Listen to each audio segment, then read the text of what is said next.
옛날 예적 한국의 영천 지역에는 별을 고르는 신비한 스탠드가 있었다.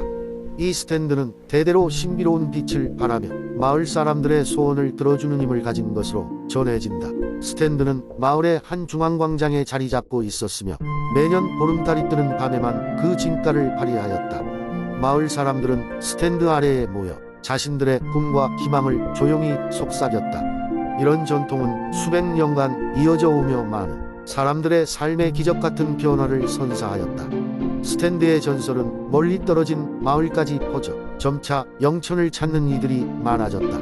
그때 영천의 변두리에 사는 어린 소년 지우는 이 전설을 처음 들었다. 그의 집은 매우 가난해서 지우는 학교에 다니는 시간 외에는 대부분 농사일을 도왔다. 그러던 어느 날 지훈의 부모님이 병으로 쓰러지게 되었다. 지훈은 약값을 구할 돈도 없었지만 어떻게든 가족을 살려야겠다고 결심했다. 보름달이 뜨는 밤 지훈은 스탠드 아래로 갔다. 그는 소리 죽여 말하며 가족이 건강해지길 빌었다.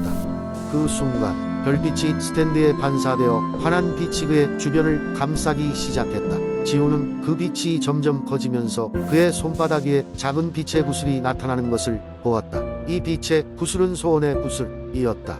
이를 통해 지훈은 가족이 건강해질 수 있는 방법을 찾을 것이라 믿었다. 지훈은 구슬을 꽉 쥐고 집으로 돌아왔다. 그 후 며칠 뒤 놀랍게도 부모님의 건강이 회복되기 시작하였다. 마을 사람들은 모두 스탠드의 기적 덕분이라고 믿었고 지훈과 그의 가족은 다시 행복한 일상을 되찾았다. 세월이 흘러 지훈은 영천에 존경받는 어른이 되었다. 지훈은 스탠드에 얽힌 이야기를 다음 세대에 전하며 자신의 손주에게는 매 보름달마다 스탠드를 찾는 방법을 가르쳤다. 그는 소원의 구슬에 대한 비밀을 지키며 그것이 단순히 빛으로 된 물건이 아닌 마음 깊은 곳에서 바라던 진심이 만들어낸 결과라고 늘 강조하였다. 그리고 오늘날에도 스탠드는 여전히 광장 한가운데에 서서 사람들의 소원을 들어주고 있다. 별빛이 가득한 밤이며 영천의 하늘 아래에는 지훈의 뒷이야기를 듣기 위해 사람들이 모여든다. 마을 사람들과 방문객들은 이 신비로운 스탠드의 기적을 다시금 경험하기 위해 그리고 각자의 소원을 속삭이며 별을 바라보기 위해 손꼽아 보름달을 기다린다. 두 번째 이야기 옛날 옛적 한국의 아름다운 홍천 지역에는 울창한 숲과 신비로운 생명체들이 가득한 마법의 숲이 있었다. 이 숲은 별바람 숲이라고 불리며 이름 그대로 별처럼 빛나는 나무들과 부드러운 바람이 언제나 불었다. 별바람 숲은 사람들에게는 신비와 경이로움의 대상이었지만 마음이 깨끗하고 순수한 어린아이들만이 그 속에 진짜 모습을 볼 수 있었다. 전설에 의하면 별바람 숲에는 빛의 정령이라는 존재가 있어서 숲을 지키고 인간 세계와의 균형을 유지한다고 했다. 홍천 마을의 구석진 곳에는 수현이라는 작은 소녀가 살고 있었다. 수현은 날마다 나무 사이를 뛰어놀며 자연과 소통하는 아이였고 늘 숲의 신비로움을 이야기하곤 했다. 그녀의 이야기를 믿는 사람은 거의 없었지만 수현은 그들이 모르는 세계에 무언가가 있다는 것을 알고 있었다. 어느 날 수현은 마을 남쪽에 있는 작은 연못가에서 놀고 있었다. 갑자기 그녀는 이상한 소리를 들었고 소리를 따라가다 보니 숲 깊은 곳에서 미묘하게 빛나는 나무를 발견했다. 나무는 마치 별처럼 빛났고 그 주위를 맴돌고 있는 작은 빛의 구체들이 있었다. 바로 그때 빛의 정령이 그녀 앞에 나타났다. 빛의 정령은 고운 목소리로 수현에게 말했다. 수현아, 내가 우리를 찾아왔구나. 나는 이 숲을 지키는 빛의 정령이란다. 내 마음의 순수함이 너를 이곳으로 이끌었지. 이 숲은 마을과 자연의 균형을 유지하는 중요한 장소란다. 너의 도움이 필요해. 수현은 놀랐지만 두렵지 않았다. 그녀는 정령에게 감히 물었다. 제가 어떻게 도울 수 있을까요? 빛의 정령은 미소를 지으며 말했다. 너의 믿음을 마을 사람들과 공유해 주길 바래. 사람들이 이 숲의 가치를 깨닫고 자연과 조화를 이루도록 돕는 것, 그것이 너의 역할이란다. 그날 이후 수현은 마을 사람들에게 별바람 숲의 이야기를 전했다. 처음에는 아무도 그녀의 말을 믿지 않았으나 수현의 진지한 태도와 끊임없는 노력에 점점 많은 사람들이 귀를 기울이기 시작했다.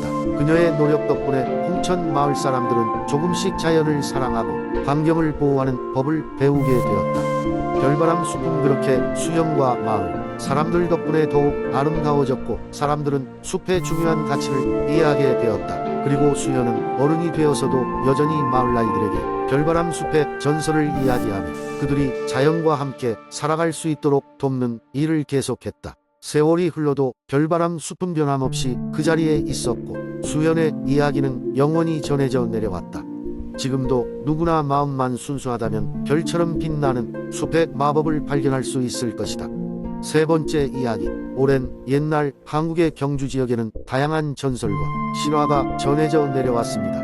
그 중에서도 가장 유명한 이야기 중 하나가 바로 원효대사와 돌부처의 전설입니다. 원효대사는 신라시대의 유명한 승려로 그의 깨달음과 지혜는 지금까지도 많은 이들에게 영감을 줍니다. 이야기는 원효대사가 젊었을 때로 거슬러 올라갑니다. 그는 깊은 산속에서 수행을 하고 있었는데 어느 날 이상한 꿈을 꿉니다. 그 꿈 속에서 그는 커다란 돌부처가 눈물을 흘리며 경주를 구워보고 있는 모습을 보았습니다. 원효대사는 이 꿈이 단순한 꿈이 아닐 것이라 직감했습니다. 그래서 그는 곧바로 그 돌부처를 찾아 나서기 시작했습니다. 여러 날을 헤매던 끝에 그는 경중 남산의 깊은 곳에서 꿈에서 보았던 그 돌부처를 발견하게 되었습니다. 돌부처는 엄청난 크기를 자랑하며 산의 높은 곳에 우뚝 서 있었고 그 눈에는 진짜로 눈물이 맺혀 있었습니다.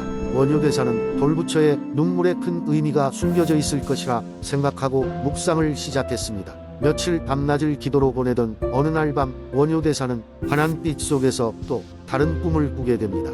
이번에는 돌부처가 말을 걸어왔습니다. 원효야, 나는 이 땅의 고통을 보고 있으며 너의 도움을 받아 이곳에 평화를 가져오고자 한다. 너는 사람들에게 사랑과 연민을 가르치고 올바른 길을 안내하라. 이 꿈에서 깨어난 원효대사는 큰 깨달음을 얻고서 그날로 돌부처 앞에서 맹세를 했습니다. 자신은 사람들에게 자비와 사랑, 깨달음의 중요성을 전할 것이며 그러한 길을 이끌어 가겠노라고, 그리고 경주를 중심으로 하여부의 가르침을 전파하기 시작했습니다. 그의 가르침은 신라 전역으로 퍼져나갔고 많은 사람들이 원효대사를 통해 마음의 평안을 찾았습니다. 경주의 돌부처는 원효대사의 노력 덕분에 더 이상 눈물을 흘리지 않았다고 전해집니다.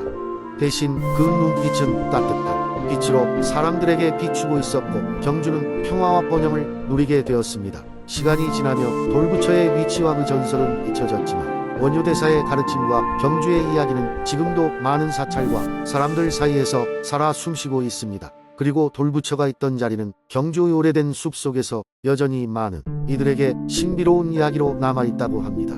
그의 이야기는 경주 지역의 많은 선화 중 하나로 사람들이 자연과 신앙 그리고 인간의 마음을 잇는 다리로서 전해지고 있습니다. 네 번째 이야기. 옛날 옛적 한국의 제주도는 신들에게도 특별한 섬으로 여겨졌습니다.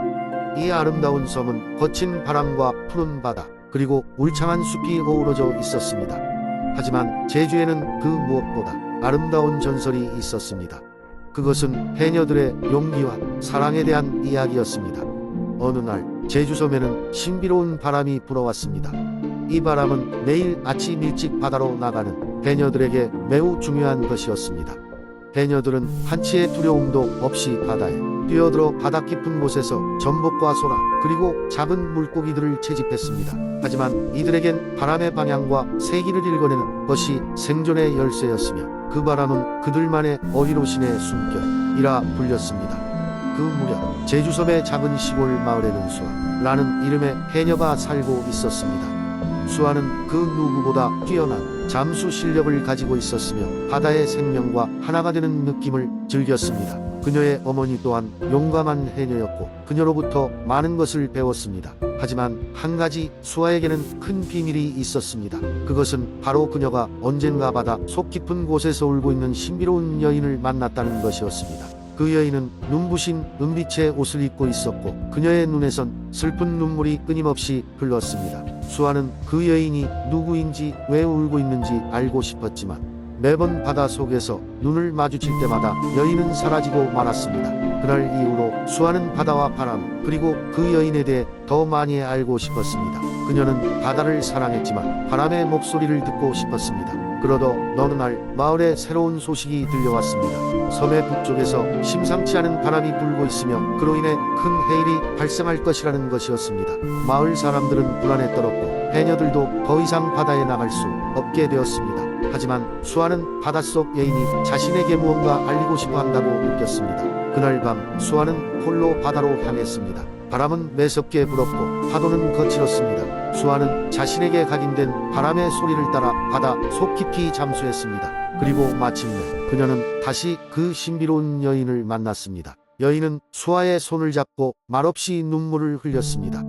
수아는 그 눈물 속에 담긴 이야기를 느꼈습니다. 그것은 오래전 잃어버린 사랑과 기억의 한 조각이었습니다. 여인은 바다의 여신녀였고 그녀는 오래전 사랑하는 인간을 지키기 위해 자신의 모든 힘을 쏟아 부었으며 그로 인해 영원한 눈물 속에 갇히게 되었습니다. 그날 밤 수아는 바람의 신과 바다의 여신이 보내는 메시지를 이해했습니다. 그녀는 마을 사람들에게 이 비밀을 전하기로 결심했습니다. 수아의 용기 덕분에 마을 사람들은 해일에 대한 대비를 할 수 있었고 큰 피해 없이 그 위기를 넘겼습니다. 그 후로 마을 사람들은 수아의 이야기를 제주의 바람과 해녀의 눈물이라고 부르게 되었습니다. 그리고 해녀들의 가슴 속에는 언제나 바람과 바다의 속삭임이 자리 잡게 되었습니다. 제주섬은 그렇게 수아와 같은 용감한 해녀들의 이야기를 통해 그 아름다움과 신비로움을 간직하게 되었습니다.